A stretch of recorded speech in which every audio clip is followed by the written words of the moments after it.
ભગવાન સૂર્યનારાયણ કીડીને કણ અને હાથીને મણ દેવા માટે નીકળી પડ્યા છે. મધ્યાંતરનો સૂર્ય પસાર થઈને અસ્તાચલ તરફ ગયા.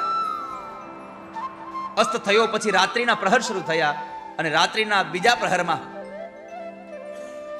કહેવાય છે કે મથુરાના કારાવાસમાં ભગવાન સૌ પ્રથમ એક તેજ પથરાયું અને ભગવાન ચતુર્ભુજ નારાયણ મથુરાના કારાવાસમાં પ્રગટ થયા. બોલીએ ચતુર્ભુજ નારાયણ ભગવાન કી. ભગવાન ચતુર્ભુજ રૂપ લઈને આવ્યા એનું એક કારણ હતું, માત પિતાને માનસિક દીક્ષા દેવી હતી. જ્યાં સુધી માનસિક દીક્ષા ન મળે ત્યાં સુધી ભગવાનનું પ્રાગટ્ય ન થાય. વિશુદ્ધ સત્વ શુદ્ધ અંતઃકરણ એટલે વસુદેવ અને દેવમયી બુદ્ધિ એટલે દેવકી.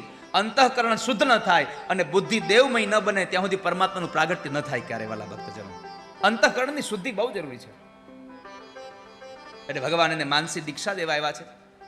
સૂર્યનારાયણની જેમ કારાગૃહમાં એકદમ તેજ પથરાઈ ગયો છે.